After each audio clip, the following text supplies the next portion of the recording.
Now, one of the more promising of all the subjects is the question you ask, which is, what can we do from space about understanding what's happening to our Earth and to the climate? So we are going to put up a series of great observatories, in addition to what we already have, that is going to give us a 3D precise understanding of things that are happening to the water, to the land, to the ice, and to the atmosphere. And it's all going to be presented in what we're calling the Earth Information Center. And we have a film that we want to show you about the Earth Information Center. Roll the tape.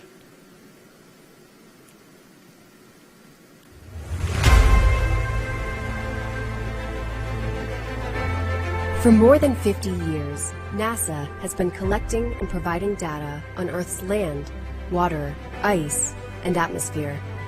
Now, a new era of Earth science has begun. Together with international partners, NASA will launch the SWAT mission to provide the first ever global survey of Earth's surface water, the oceans, lakes, and rivers that affect all of us. But we also need to understand our planet as a complex whole. That's why NASA will launch a fleet of state-of-the-art satellites forming the Earth System Observatory, which will create a comprehensive 4D view of Earth, from bedrock to atmosphere like never before. The Earth System Observatory will arm us with crucial data to help us address climate change and protect our communities. But how do we get this critical information to the people who need it? Introducing the Earth Information Center. NASA, working with our federal partners, will equip decision makers with the information they need to mitigate, adapt, and respond to climate change. We will create a greenhouse gas monitoring system and make data about our changing planet accessible to those who need it most. New satellites observing in the sky, and an information center here on Earth, protecting our planet for the next generation.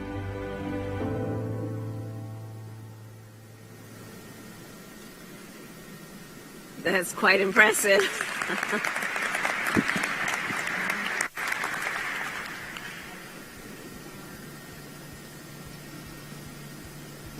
Yeah, okay. And I noticed the farmer who had the tablet in that video doing their work with the assistance of the satellite data. So thank you for that, Bill.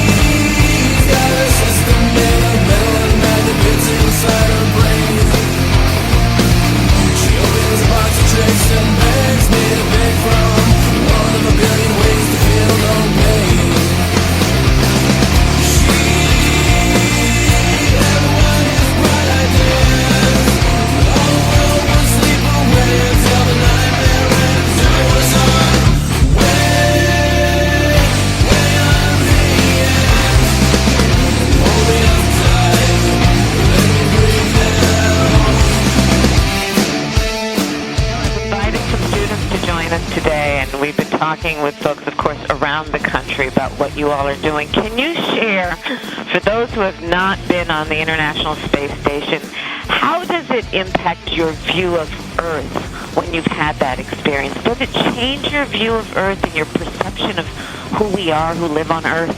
Oh man, that's a great question, and I think it's something that we all share up here. You know, one of the unique perspectives that we have here is to see Earth in its entirety. You know, we orbit the Earth. We see 16 sunrises and sunsets every day, and we look down and we see a world with no borders. We see and work with people that are, you know, from all different backgrounds and things like that. And so our perspective up here is that we're all part of one team. We all work towards one common purpose, and that when we set our minds towards those kinds of goals, we can accomplish anything. So it is really phenomenal to be up here, and it is great looking down on the Earth.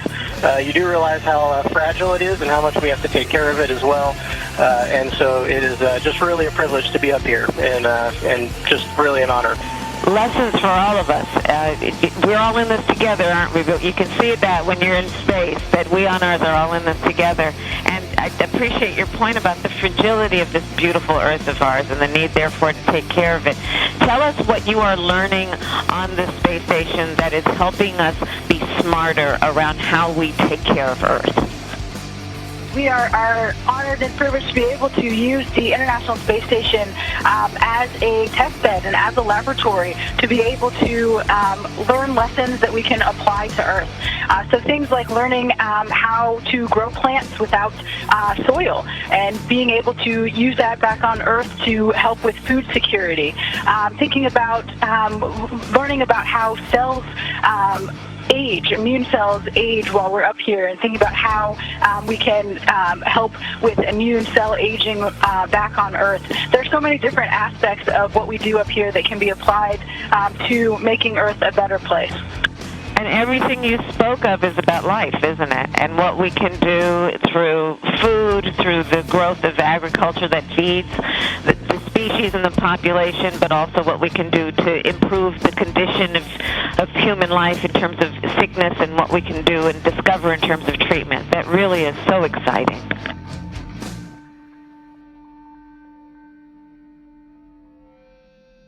Is it conspiracy?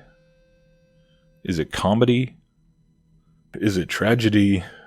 Or is it simply humanism coming to its natural end?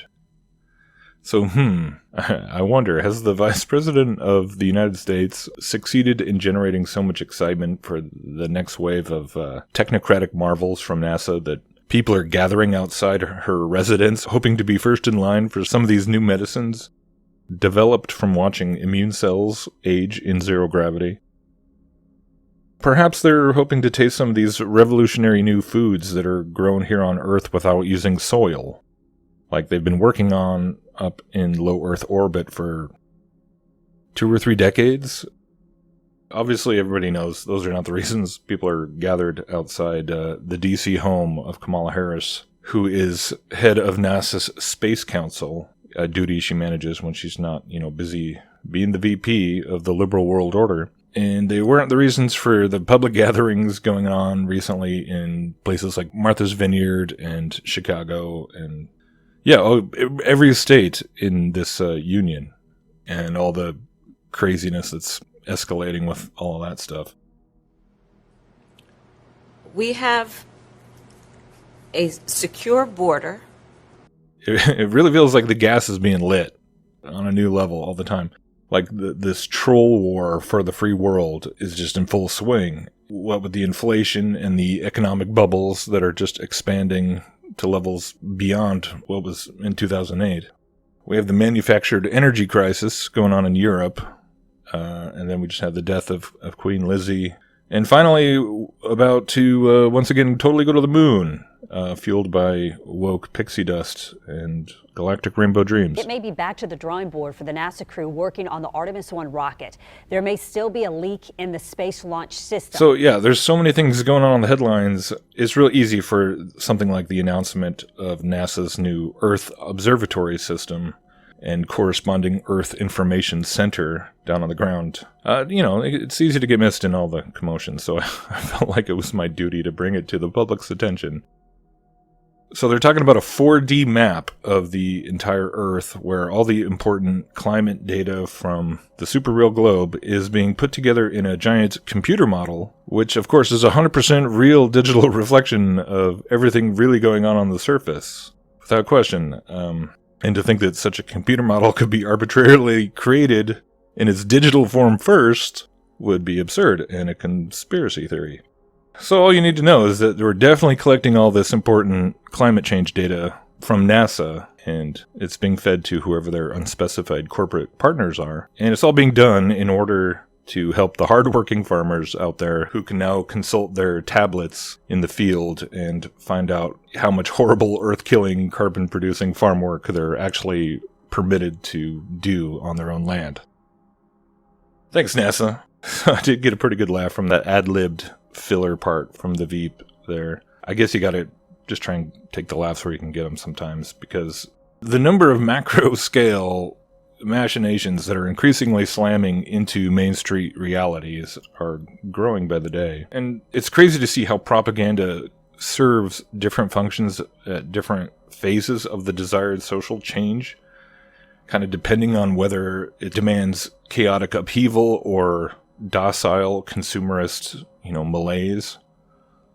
Or better yet, it seems like sometimes both at the same time, frighteningly enough. And even the same flow of propaganda or the same overarching meta narrative, in this case, space travel and the globe model, it can serve on one level as a type of soma, or a fantasy-based escapist narrative, mainly in the form of entertainment in Hollywood and everything.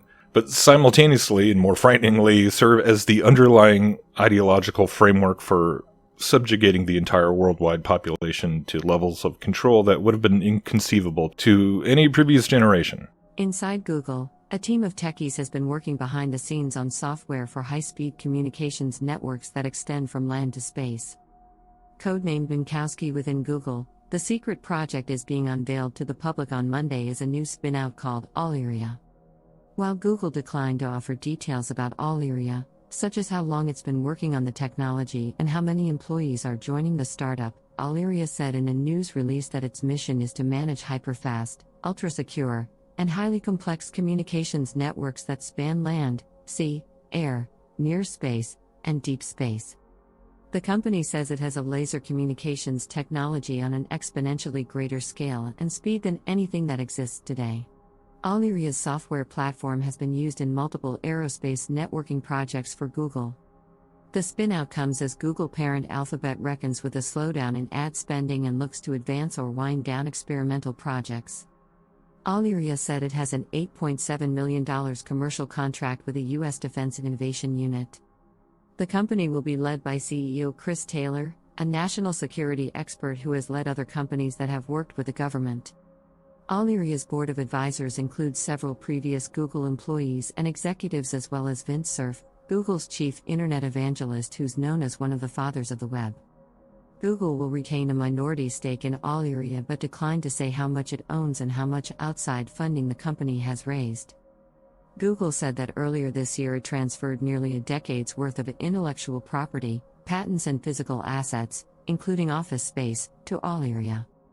Allyria's light laser technology, which it calls Tightbeam, claims to keep data intact through the atmosphere and weather and offers connectivity where no supporting infrastructure exists. Tightbeam radically improves satellite communications, Wi-Fi on planes and ships, and cellular connectivity everywhere, the company said. So yeah, I'm not sure what this Allyria company that Google is quietly rolling out, if that actually ties into this Earth observatory system nonsense from NASA or not, but they did mention space data and space communications, deep space and near space, so I don't know, it seemed like something worth paying attention to in conjunction with the NASA Earth observatory stuff, as it kind of ties into the same climate change panopticon narrative.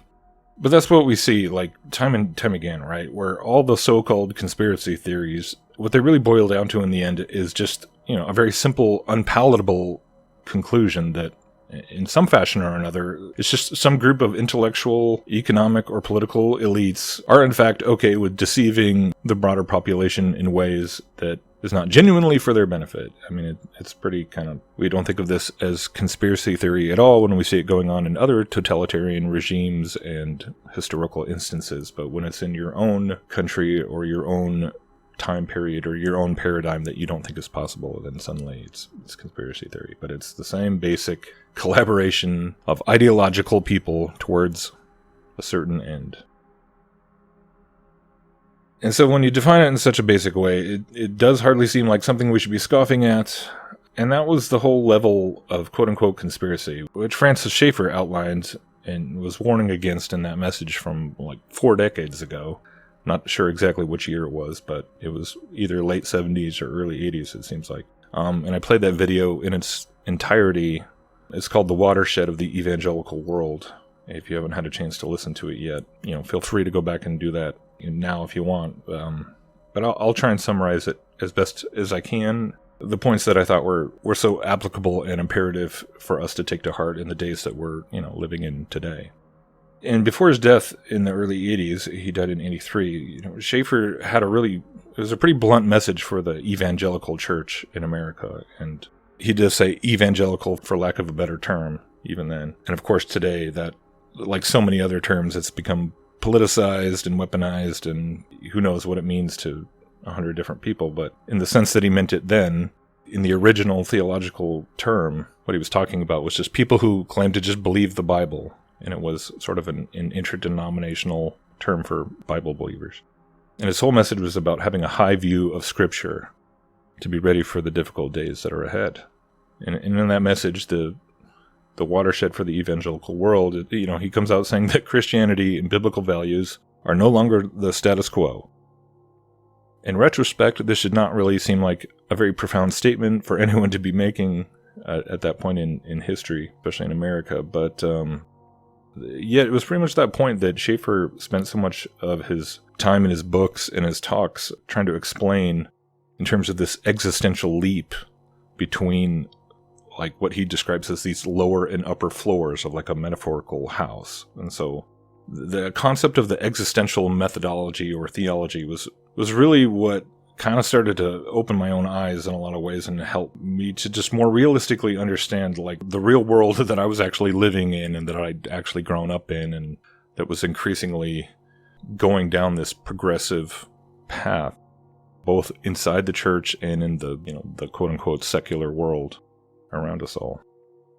And so even though I'd grown up in church, it wasn't until I was about 19 or 20 that I started to think about the types of things that Schaeffer explores, and especially on such a multi-generational level where, he would kind of track the shifts from academia and the philosophers and the theologians and the Renaissance and all that, and then down through this elaborate historical network of increasingly liberal disseminations of these humanistic ideologies until it reached a point where the majority of the population in the once known free Western civilization is sort of operating under this torturous tension.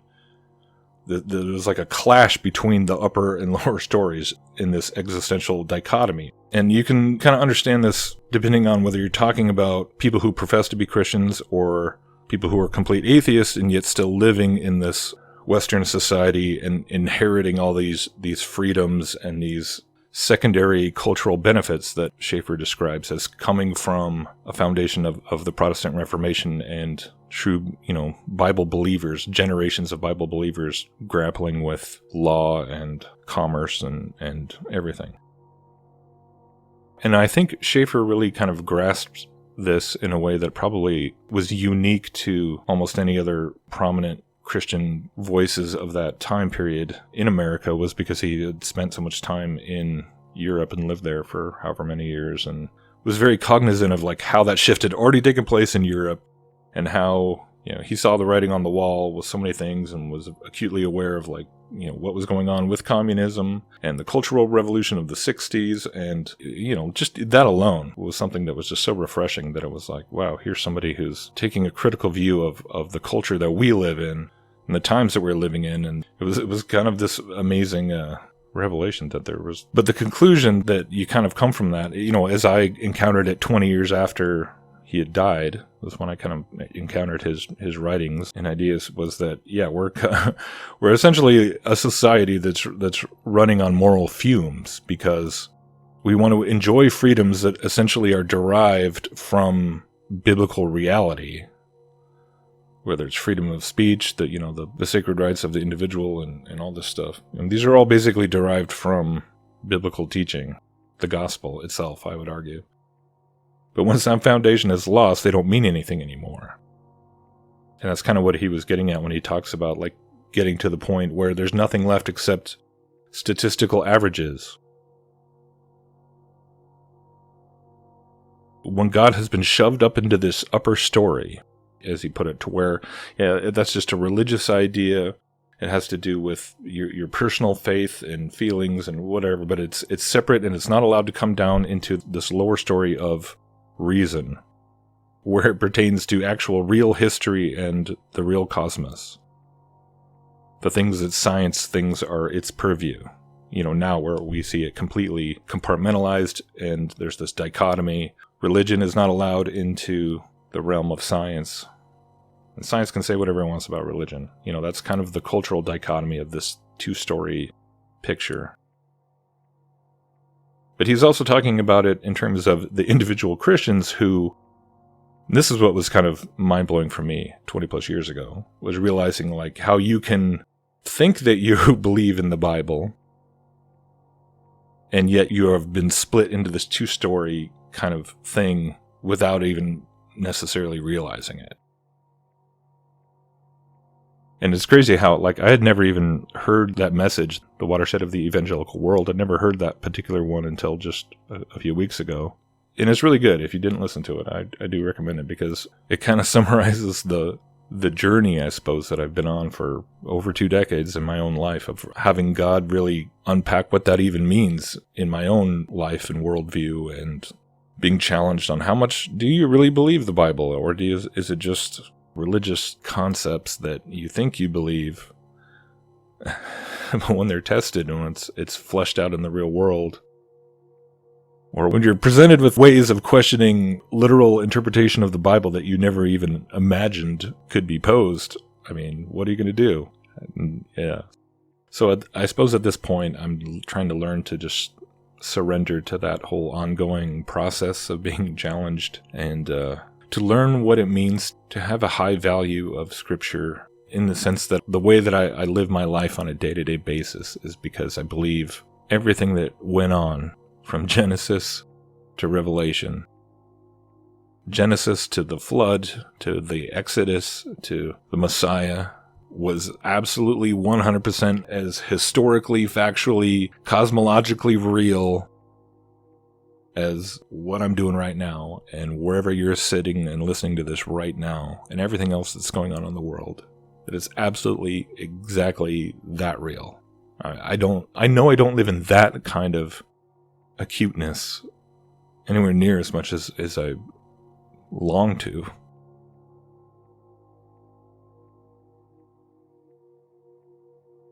But without it, I mean,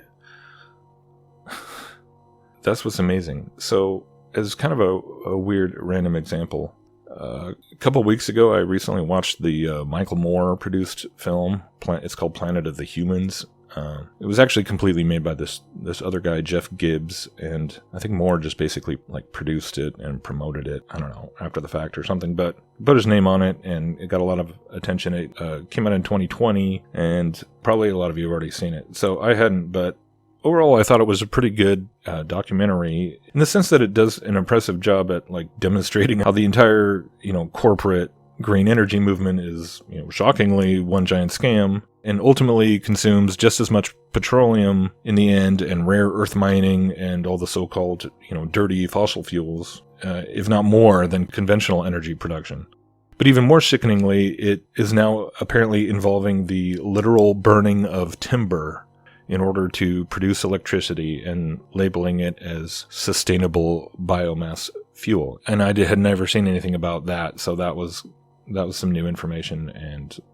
But the thing that really struck me the most overall after watching this documentary was just how bleak and depressing and borderline suicidal even that this might make somebody who is watching this from the perspective of, somebody who believes that, yeah, this is all there is. This is all there is to fight for and to hope for. And, in the framework of believing in the evolutionary universe, yeah, this would be a pretty devastating realization to come to, when there is no other outside person or thing or reality to put your hope into. If there's just man, and this is what man has accomplished, and this is what the environmentalist movement has ultimately accomplished, is nothing but more of the same destruction and virtue signaling and corruption. And yeah, it's a sick joke. At the end of this movie, it's just showing like this orangutan climbing in the dead tree, and I kind of took that to be symbolic of a greater metaphor here that they're making about humans, and humans coming from the animal kingdom, being part of the animal kingdom, and ultimately having nothing which sets us apart or makes us any more special or unique or valuable than anything else in the animal kingdom or anything else in the cosmos, really. So many people tend to react to the message of the Bible, particularly what it says about the end of history and about God judging the world and bringing a final conclusion to human history, as being, doom and gloom and just preaching death and destruction and all that. But it's amazing when you just step back and look at the entire environmentalist message from the 60s till today. You can see what doom and gloom really looks like, and why, man, yeah, we're not they've literally been talking about the end of the world, the destruction of life as we know it for decades now, and they keep kind of kicking the can further ahead by 10 years, every 10 years or so. But even this idea of a satellite system that can record information from space about the Earth and tell us all about the environment and help us manage all of our resources. And even that is something they've been doing since the 70s as well. Newest weapon in the war on insects, and indeed a significant development in agriculture today, is the rapidly emerging science of remote sensing, which means getting information about things from a distance. You see, radiation generated by the atomic and molecular activity of matter streams from every object in the universe, and it varies according to the condition of the object. For example, each soil condition, every plant, and every body of water has unique and measurable reflectance conditions. In remote sensing, we measure reflectance under various conditions, at various altitudes, at ground level, and with different films and sensors. When we put this all together, we establish a kind of basic ground truth, the normal circumstance. After that, we can identify variations from normal by comparing films, analyzing the data, and by making computer readouts. Here is an ordinary aerial photograph of a test site for the Space Agency's Earth Resources Program. Note the drab brown color of the foliage, which would seem to indicate that much of it was dead. Now, we have changed to infrared film, which tells a different story. The pink and red areas are living things. The green areas are dead vegetation. Note the gradations in color. To the remote sensors, they indicate clearly different kinds of trees, soil conditions, degrees of water pollution, the presence of insects and diseases, and other vital information.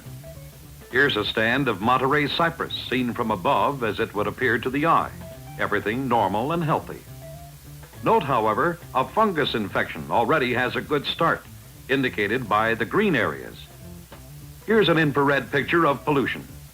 The pale blue area is silt, washed into the Gulf of Mexico from the Rio Grande River after a hurricane. Soon to come, remote sensing pictures from an experimental Earth Resources research satellite.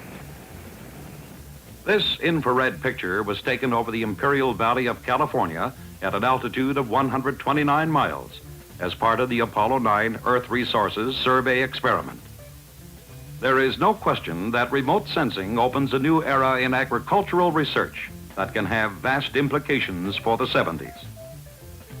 In the worldwide struggle to provide the 55 grams of mixed proteins a day the average human being needs to survive, we can look for some dramatic breakthroughs in the 70s. For me, I really like corn. What do you like about corn? It's corn. A good corn that knobs. It has the juice. It has the juice. I got a more beautiful thing. It's corn. I can tell you all about it. I mean, look at this thing.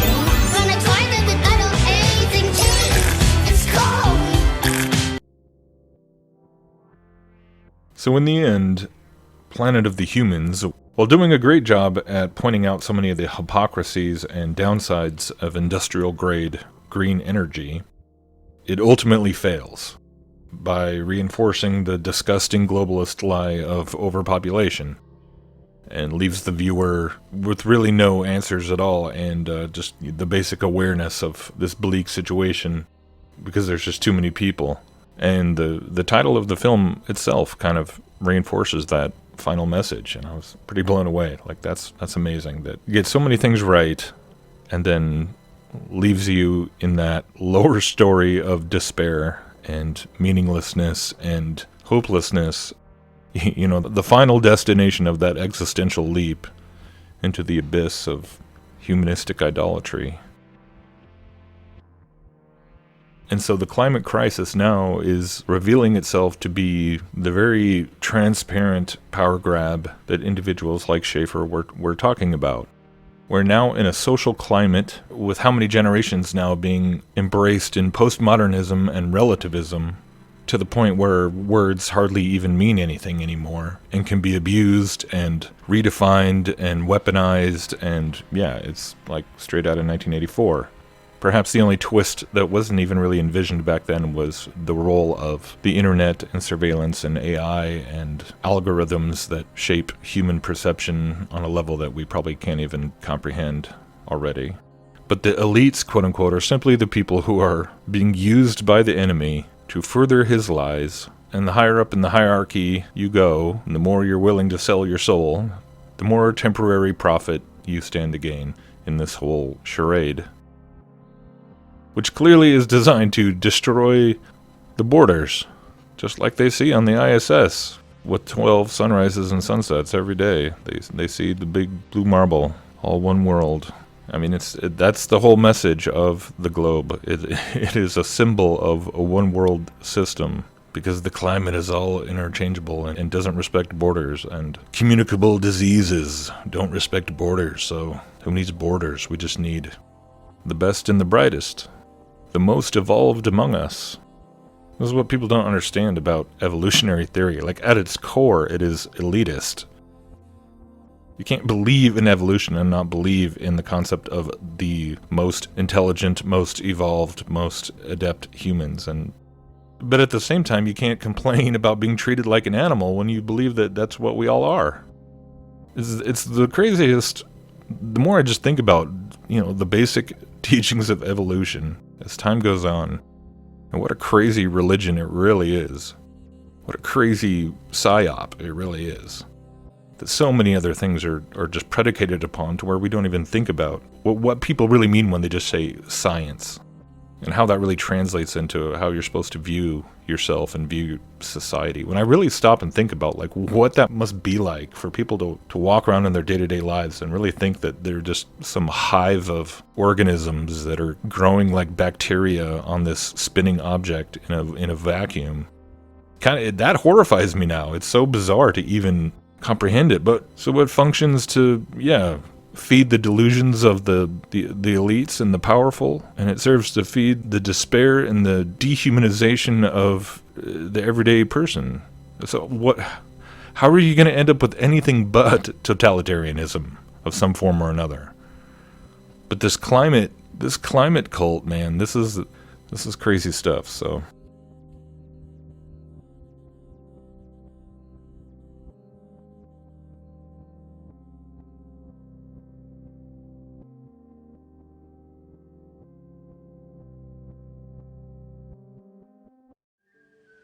in the early church, the authority rested on the Bible alone.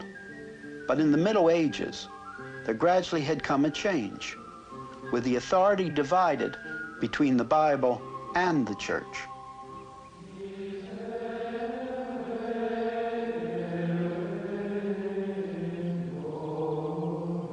Then came Thomas Aquinas, a Dominican monk.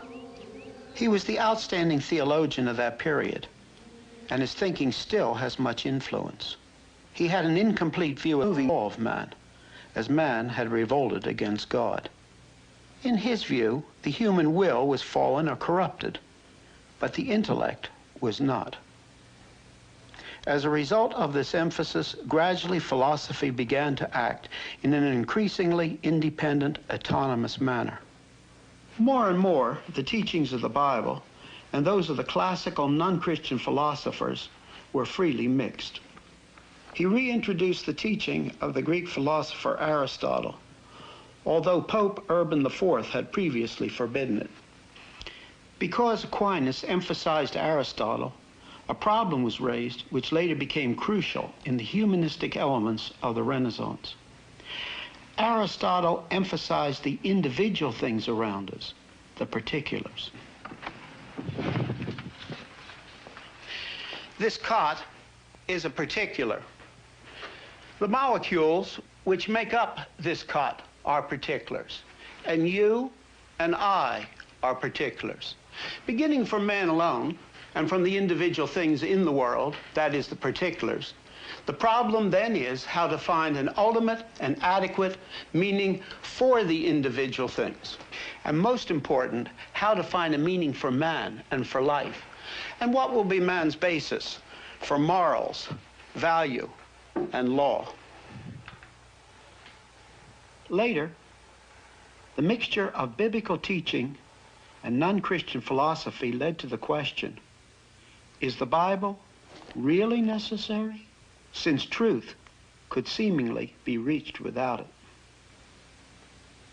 What has happened, of course, is that Thomas Aquinas in the Middle Ages has opened the floodgates in his emphasis on Aristotle and on the particulars. And as this is done, philosophy is increasingly made free from anything that God has said. And as such, we find that man begins to take over and place himself at the center. A serious look at the year 2000 by distinguished agricultural scientists and engineers sponsored by the Ford Motor Company saw the farm of the future raising fast-growing plants in computer-controlled environments under huge plastic domes. In the high-rise cattle barn, each animal lives and grows on his own personal computer program. The food he eats, the water he drinks, the air he breathes will be measured and managed. The standard farm tractor will probably be powered electrically. In the air-conditioned cab, the farmer can maneuver himself around for better visibility. Carry his lunch in the refrigerator, brew a cup of coffee, or check the progress of operations elsewhere on a TV set. In some operations, he'll choose to use his helicopter hovercraft, the successor to the pickup truck.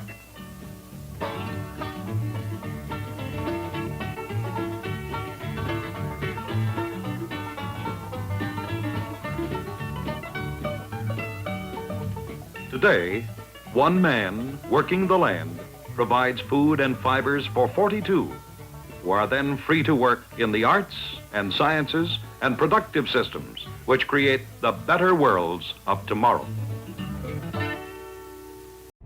I am gay. I am my authentic self.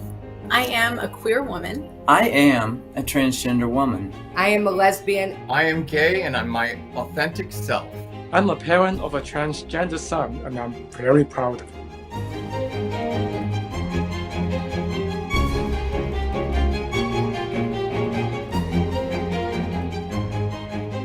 I knew I wanted to be in science ever since I was a little kid. I felt that it was really important to be my most authentic self, especially knowing that this was my dream. Queer people can dream big. Exploration needs to be for everybody. Every person, every kid, if they can see themselves, the astronauts that we send out in space, but also in the teams that make that possible, then we're doing our job. We're doing incredibly difficult and complicated things. We want people that look at things from a different perspective, that can bring us, new ways of solving problems, and diverse and inclusive teams do that. If someone is in the closet and they see people like me doing our jobs, being effective at our jobs, I think that is the biggest encouragement that I can give them, is to show I can be my true self and I can do my job. They accept me 100%. We're all together working on this. Who I am is enough. And when you resonate that kind of pride within yourself and then you exude the love that you have for yourself, before you know it, you've got a tribe of people who are just motivating and uplifting one another. That comes from being your authentic self. There's someone in the world struggling like you who needs to see someone like you to keep going. There's someone who needs an example, and you can be that. I am non-binary, I am gay, I use they, them. There was one instance where I was participating in a candidate lunch, and they actually also use they, them pronouns. And it just felt really nice to see someone else in the room using those pronouns, and I made sure to introduce myself with my pronouns so that they could know. you're not the only one here. There's someone here who understands you and really just wants the best for you. It requires some bravery, but take the leap. Just be honest, be yourself. And if you are yourself and they accept you, then you've found what you need. I've learned how to be confident myself, and I've also sort of established myself here. People know me. I get to work with smart and capable people, and our job is to explore outer space and to uncover the mysteries of the solar system as a daily matter. That's what we do each day. I feel hopeful for the future because of the education that's out there and employee resource groups that NASA has established. I am my true self, in love with my wife, and if we can be ourselves, our mission here at NASA becomes more effective. We're all different, and we should all accept each other for our differences, because that's what makes us special. It's really important that we can show that visibility is safe, and that you can absolutely be a part of the team and loved and valued for who you are. It's never too late to be yourself. It's never too late to find your happiness. No matter what your identity is in the community, that there's going to be a place for you, and there's going to be a place for you to not only just be here, but to succeed and to thrive. I am a queer woman, and I am NASA. I am NASA. I am NASA. I am NASA. I am NASA. I am NASA.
Undiscovered and unrealized opportunity. So our task then, and our responsibility, dare I say, is to work together to guide humanity forward into this new frontier and to make real the incredible potential of space for all people.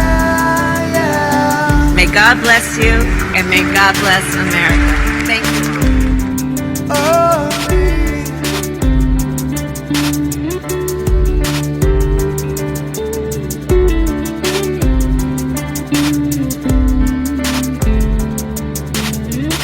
She lifts her wings up high, sends her soul a lifetime until we die, and all the dreams, these tales reflected